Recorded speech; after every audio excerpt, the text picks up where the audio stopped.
The NFL offseason has officially begun, and it has been very active already.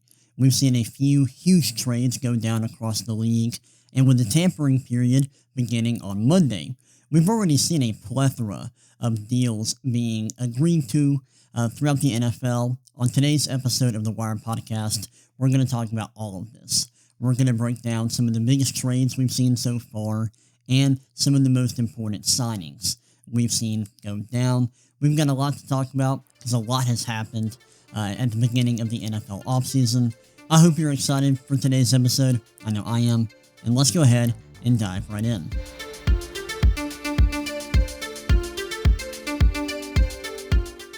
Alright, let's go ahead and kick off today's episode by talking about three huge trades that went down over the last couple of days and really the last, week or so.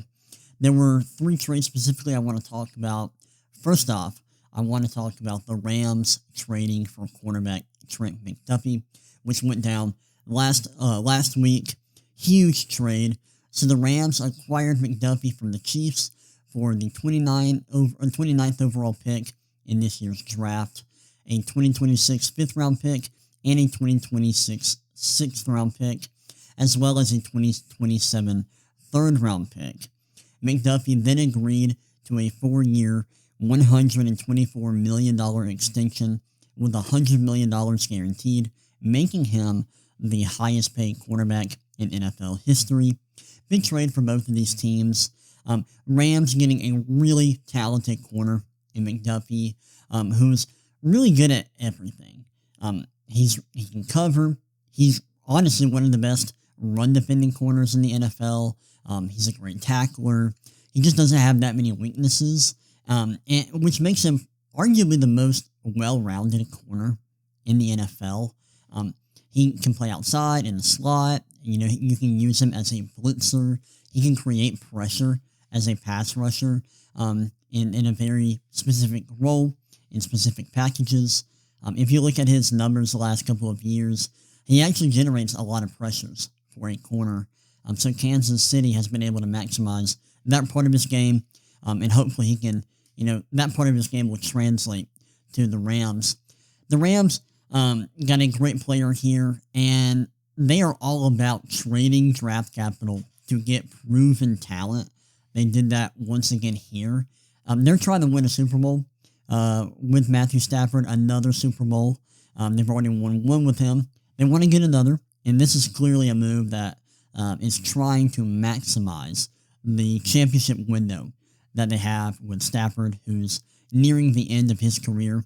I know he just won an MVP, so we'll see how much longer he plays. He's still playing at a very high level.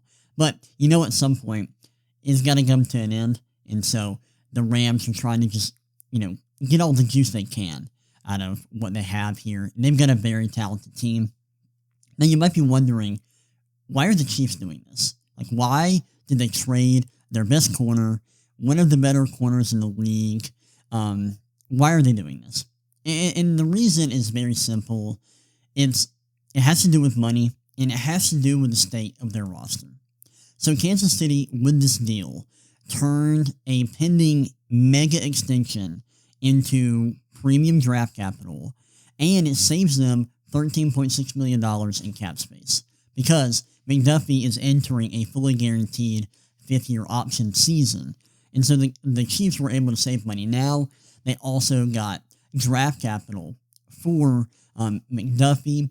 And right now, the Chiefs are in a spot where the roster is kind of rough. They have a lot to do to get themselves back to being a championship caliber team. And it's fair to question if paying Trent McDuffie a lot of money and paying him the best, or giving him the highest and largest quarterback contract in NFL history was a smart move for them considering the state of their roster. Honestly, I think it was smart for the Chiefs to make a move like this. McDuffie's great. I love McDuffie. I'm a huge McDuffie fan. But they have to be smart. They've got to think big picture. And that's what they did here. And I actually really like that. I like that forward-thinking mentality that the Chiefs had here. And I think this is a really smart, roster building move for the Chiefs. I also really like this for the Rams. They're getting talent. They had to give up a lot to get McDuffie, but he's a really good player. We'll see if this works out for the Rams. I think it is a bit of an overpay for McDuffie, if I'm being honest. I do wonder if he's good enough in coverage to be worth all this draft capital and making him the highest paid corner in NFL history, but there's no denying the talent. He's very talented, and he is going to help out the Rams' defense, certainly. All right, next up, let's talk about the Bills trading for wide receiver DJ Moore. The Bills acquired Moore in a 2026 fifth-round pick from Chicago for a 2026 second-round pick. Moore's had a really weird last couple of seasons. Early in his career, he looked amazing. His first couple of years in the league, he looked like one of the better young receivers in the NFL, but the last couple of years have been kind of rough. And this past season was really rough. He just wasn't very efficient as a receiver. By yards per route run, he was one of the least efficient receivers in Chicago, and that's disappointing. There's a reason why the Bears were looking to trade him. There were also some issues with him, like quitting on routes. And so they decided to move on from him, to trade him. And this was an amazing trade for Chicago. I mean, getting a second-round pick for DJ Moore at this point in his career is a miracle. I mean, there had to be divine intervention playing a role in this trade, because I do not understand how Chicago got a pick this good for Moore. Bill Barnwell from ESPN, I believe, indicated that he thought that the Bears may be able to get, a day 3 pick for DJ Moore, maybe at best like a mid-round pick, and that's not what happened at all. The Bills were willing to give a second-round pick, and so I love this trade for the Bears. It was clear that DJ Moore's time in Chicago was going to be very limited, that they were going to move on from him, and that he just wasn't a part of their future. So the fact that they were able to get a second-round pick for a player that just wasn't a part of their plans is crazy, and I just don't think DJ Moore is talented enough to warrant this draft capital. I know the Bills were desperate to improve their receiving core, and they were looking for somebody who could be a more trustworthy top-end target for Josh Allen. But, I mean, was this the move for them? I just don't get it. I just don't understand this move. We're looking at a guy who averaged less yards per route run than both Rome Odunze and Luther Burden this past season. As he also averaged the less yards per route run than rookie tight end Colston Loveland. Like, what are we doing, Buffalo? I just can't understand this trade. I think it's really bad for the Bills and an amazing move for the Bears. Love this for them. Getting this kind of draft capital for DJ Moore is insane, and I do not understand what the Bills are doing. Hopefully I'm wrong. I hope I'm wrong. I hope Moore plays at a high level in Buffalo. I would love that because I like DJ Moore.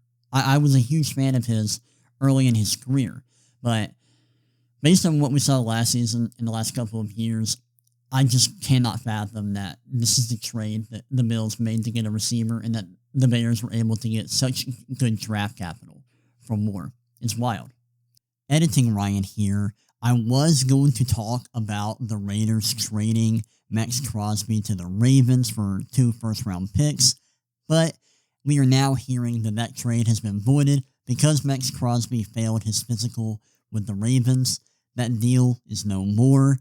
We are also hearing reporting that allegedly, and it's a possibility, that the Ravens may have a deal that they are working out for Trey Hendrickson, another edge rusher, and they are using Max Crosby's physical to get out of this trade they made where they gave up 2 first-round picks. And it looks like they might potentially get another edge rusher without having to give up 2 premium picks.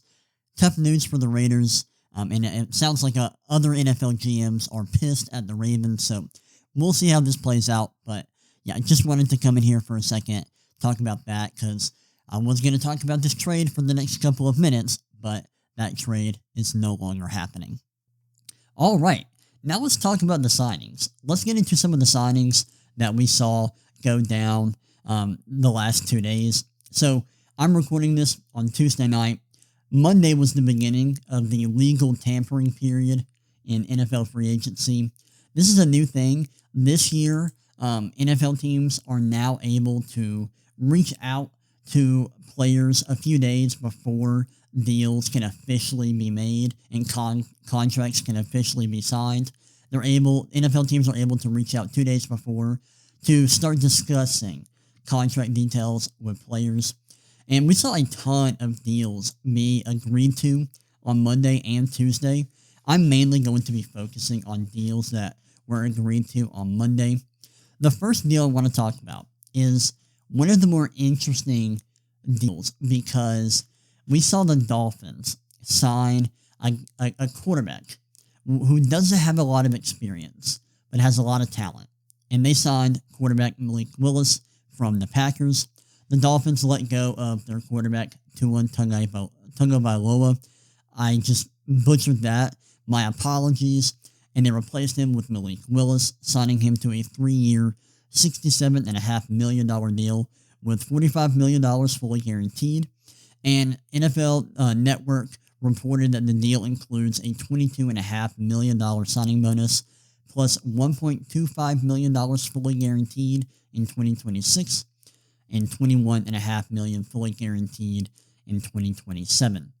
And the Dolphins, by moving on from Tua, absorbed roughly $99 million in dead money over 2 years via the June 1st mechanism.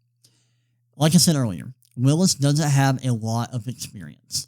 He was a backup in Green Bay, and he got to play a little bit, so we did get to see him on the field a little bit. Not a ton. But when he stepped on the field, he was pretty good. He showcased really high-end traits, an ability to create out of structure. He showed off his arm strength, especially in a game this year where he played against the Ravens. Jordan Love was out due to injury, and he was phenomenal in that game. There's real talent here. Now, of course, signing a guy without a lot of experience to a deal like this, where you're giving him $67.5 million, that's risky. There is risk here. But I get why the Dolphins would want to take this risk. It's not the worst risk in the world. It would be different if Malik Willis didn't have a lot of experience and also played poorly when he was on the field. And also paying a quarterback a little over $20 million annually in 2026 isn't that expensive, if we're being honest. So I think there is some real upside to this move that would make this deal really team friendly, but there also is some downside here. So we'll see how this works out. I'll be rooting for Malik Willis. I like him as a player. I was really intrigued by what I saw from him against Baltimore this season, and I hope he can have a lot of success as the starter in Miami. All right, next up, let's talk about the Chiefs signing running back Kenneth Walker III. Kansas City signed Walker to a 3-year deal worth $43.05 million with $28.7 million fully guaranteed and a max value of $45 million. Walker is an explosive chunk play back. He's really good at generating yards after contact, and he brings a little bit of home run ability, more home run ability than Kansas City got from the position last year. ESPN wrote a piece grading this move for the Chiefs, and they said that Walker had the 6th most runs of 10-plus yards in 2025 with 33. Very impressive there. He also forced 61 missed tackles last season and produced 10 runs of 20-plus yards. Once again, he's very explosive, and that will be very valuable in Kansas City. We'll see how he's able to impact the run game. I like this deal in terms of getting a guy in here who can generate yards after contact. That is extremely valuable, and I think he can transform the Chiefs' run game. So I like this for them from that aspect. We'll see if Kenneth Walker is going to be worth the money. I think he can be, definitely. You love to have a running back like this who is a home run hitter, who can be super explosive and loves to break tackles. That's the kind of running back that can be really valuable and can be worth a contract like this. So, like that for Kansas City, big addition to their run game. They have to be excited in Kansas City. Next up, let's talk about Panthers signing edge rusher Jalen Phillips. Carolina signed Phillips to a 4-year, $120 million deal with $80 million guaranteed. So we're looking at $20 million a year in guaranteed money, but overall, $30 million a year.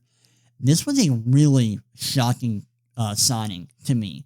I was not expecting Jalen Phillips to get this much money. Maybe I just didn't know what I was talking about. Like, I don't know, but I was really shocked when this deal was announced. And there's some reason to not love this deal. There are also reasons to kind of be intrigued by this deal. Phillips is really good at generating pressure. He's not much of a sack generator. If you look at his sack totals the last couple of years, you're going to be disappointed. But he generates a ton of pressure. In fact, last year, ESPN notes that he had a 92nd percentile pressure rate, and he also has 28 career sacks and 68 quarterback hits in 63 games. He is just really good at generating pressure, and the Panthers badly needed some disruption from the edge position. ESPN's offseason guide said that the Panthers' pass rush finished just 28th in sacks, and so this is something they needed to improve on. Hopefully, Phillips can help them improve in this area. But man, this is really risky. I think this is a big gamble. I can easily see this deal not working out for Carolina and being a really harmful deal for them and putting them in a tough spot regarding the salary cap. I can also see this deal working out beautifully for them and them getting a lot of value out of Jalen Phillips. It's going to depend on Phillips' health and how good he is as a pass rusher. But man, this is a big deal, a massive contract to give Jalen Phillips. As a Jalen Phillips truther, I want to like this deal, but man, it's a little too risky for my liking. But hopefully, this will work out for Carolina. But as a Falcons fan, I kind of don't want it to work out. But as a Jalen Phillips fan, I want it to work out for him. We'll see how this goes down in Carolina. All right, let's move on and talk about a really interesting signing. The 49ers getting Mike Evans from the Tampa Bay Buccaneers. San Francisco agreed to a 3-year, $60.4 million deal with Evans. Evans is getting up there in age. He's getting towards the end of his career, but he's a boundary X receiver with size, who can track the ball, who's good in the red zone. He had 11 straight 1,000-yard seasons before injuries interrupted that streak in 2025. And his 108 career touchdown catches ranked 10th all-time. The 49ers needed to improve the receiving core a little bit with Brandon Ayuk becoming an insane person and leaving the team. So now they get someone with size who can play on the boundary, who can be a deep threat for them. It'll be interesting to see how Brock Purdy and Mike Evans pair together and how Kyle Shanahan utilizes a outside and deep threat like Mike Evans. Off the top of my head, I feel like the 49ers haven't had a guy like this in recent years. So this is a different flavor of receiver that the 49ers have now. And I think this could transform the Shanahan offense a little bit because they don't normally have receivers with this skill set. So I am very excited to see how this works out. I think we have to temper our expectations because of Mike Evans' age, but still, very intriguing signing for the 49ers, and I am excited to see what kind of impact this move has on their offense. All right, now let's talk about the Colts making some moves with the receiving core. First, they re-signed receiver Alec Pierce to a 4-year, $116 million deal. Then after that, they traded Michael Pittman to the Steelers for a late pick swap. The Pittman deal opens $24 million in cap space, so you can see why the Colts did that deal. I want to talk about Pierce a little bit. This is a very weird contract, very fascinating, because Pierce is talented, and he does one thing really well, but he's a little bit limited. And I do want to give him some props for the year he had in 2025. He was great, and he's been one of the more explosive receivers the last 2 seasons. He has led the NFL in yards per catch in each of the last 2 seasons, including 21.3 yards per catch in 2025, and his 22.3 yards per catch in 2024 was the best single-season figure in the past decade. He also hit 1,003 receiving yards on only 47 catches in 2025, which is insane. He is super efficient as a receiver, and it's because he is one of the best deep threats in the NFL. Unfortunately, he doesn't do a lot well as a receiver. I think he's a bit limited as a deep threat, and so, in my opinion, this is too much money for Alec Pierce. He's now making top 10 receiver money, and I just don't view him that way. Maybe the Colts have good reason to believe that he is going to develop into a better all-around receiver. But right now, I think Alec Pierce is great at this one thing, but we need more. This is like a pitcher who only has like a fastball, but nothing else. I want to see him develop more pitches. I want to see him develop more ways to win as a receiver, or else I just don't think he's going to live up to this contract. I'm a little bit skeptical about this deal being worth it for Pierce, but hopefully I'm wrong. I want to see Pierce develop into a great receiver because he does have a lot of talent. He's got size. He's super athletic. Obviously, based on what we've seen the last 2 years, he's very explosive as a deep threat. But I want to see him develop into more than that, and I think he needs to for this deal to be worth it. And with the Michael Pittman trade, it makes sense why the Colts did that. They needed to open up cap space, and opening up this much cap space by trading Michael Pittman Jr. is so worth it. I like Michael Pittman Jr., but he is not good enough for you to turn down that kind of cap space. So, like that trade for the Colts. I'm a little bit skeptical about the Alec Pierce re-signing, but I did really like the Michael Pittman Jr. trade for the Colts, and I thought that was very smart. All right, now let's talk about the Raiders signing center Tyler Linderbaum. This was a big move to upgrade their offensive line. They signed Linderbaum to a 3-year, $81 million deal with $60 million guaranteed, making him the highest paid interior offensive lineman in NFL history. Linderbaum is one of the best centers in football, and he is a tone setter in the run game. CBS ranked him as its top free agent offensive lineman and noted that he allowed just 2 sacks in 2025, with PFF grading him as its number 4 center and number 4 run blocking center. ESPN also highlighted his 96.2% pass block win rate since entering the league, which is very good. The Raiders, they spent a lot of money to get a great center, which they need. And this is going to be a very valuable piece for the rookie quarterback they're going to draft, Fernando Mendoza. They're going to certainly draft him with the number 1 overall pick. So getting him a talented young center is huge. And I think that's going to help Fernando Mendoza's development. It's a lot of money to spend on a center, but if you can help out your rookie quarterback's development before he even gets to the team, that's huge. That makes it worth it. And I'm very excited to see what kind of impact Linderbaum has on the Raiders' offensive line, especially in the run game, because he is going to be dominant in that facet of the game. All right, now I want to talk about the Jets specifically, because the Jets had a ton of signings and they overhauled their defense. First, they traded for safety Minka Fitzpatrick, acquiring him from Miami for a 2026 7th-round pick. from the Chargers. Then they gave him a 3-year, $40 million deal. Fitzpatrick is a movable chess piece. He's not just, a deep safety. CBS noted that he played 345 snaps in the slot, 251 snaps as a deep safety, and 191 in the box. He's very versatile, and they need help in the secondary after finishing 25th in yards allowed last year. So, nice move for the Jets, getting a safety who can play in a lot of different positions. They also signed linebacker Demario Davis, signing him to a 2-year, $22 million deal.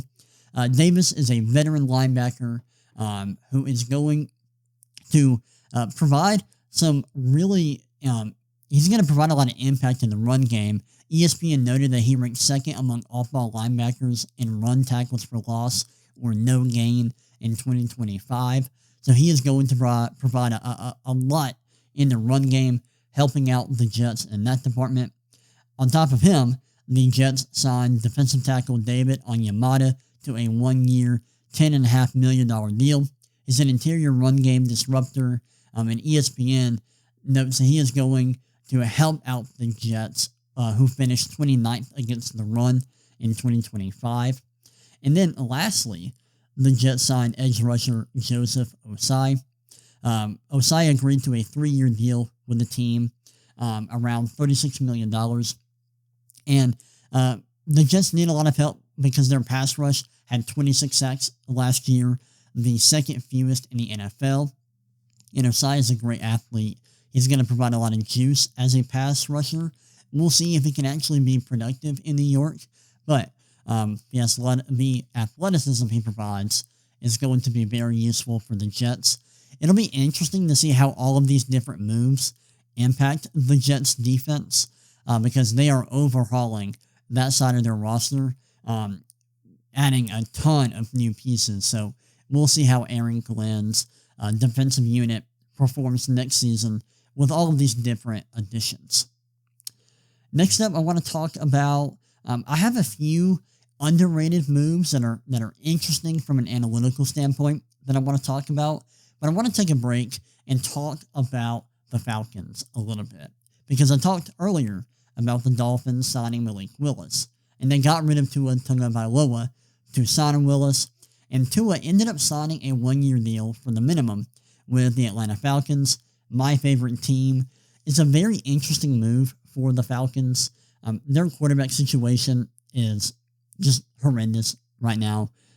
It's really questionable. We have Michael Penix Jr., a rookie we drafted a few years ago. He's not a rookie. I worded that weirdly. He's a young quarterback that we drafted a few years ago.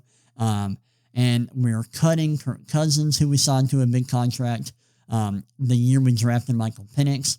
And so we needed a veteran quarterback, and now we've got one. So it seems like Tua may get an opportunity to start this season.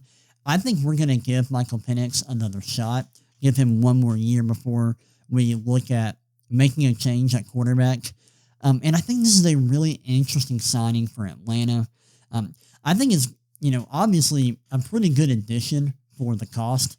We're not having to pay Tua much money at all. We're paying him the minimum. So this isn't going to be an expensive move for us. And we now have two left-handed quarterbacks. And Tua, in past seasons, has been extremely productive in Miami. Of course, I think the Mike Macdonald offensive system may have had a lot to do with that. In recent years, Tua struggled a lot, especially after all his concussions. And so I think Tua's probably just not going to be the same player he once was. But there's enough talent there, potentially, to be worth, a minimum contract. And he's been in the league a while, so hopefully he can help out Michael Penix, mentor him, and help him develop. Just a really interesting move. A lot of people were clowning the Falcons, including me, a Falcons fan.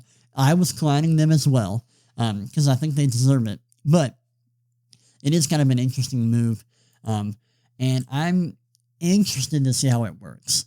Though I expect there will be a lot of memes being made about the Tua experience, if he does indeed get to play this upcoming season. But let's move on and close out this episode of the podcast by talking about two analytically interesting moves that were a little bit underrated. First off, we got the Bengals signing edge rusher Boy Mafe to a 3-year, $60 million deal.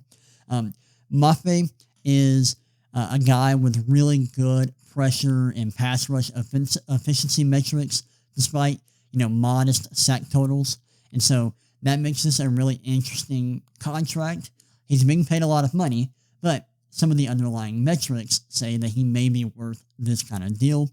Then we've got the Commanders signing edge rusher Odafe Owe to a 4-year, $100 million contract. This is a big deal, but Odafe is a great athlete who has been productive for the Ravens at times, and this is a premium position tax. When you sign a young edge rusher with a lot of talent and a lot of athleticism, you're often going to have to pay a lot of money to get them, and we'll see how this impacts the Commanders' defense. Hopefully, Owe can give them a lot of juice as a pass rusher. But these were two moves I just wanted to touch on a little bit and talk about them. Not super in-depth, but just mention them as moves that are interesting, moves that we need to keep our eye on, because they are, intriguing from an analytical perspective.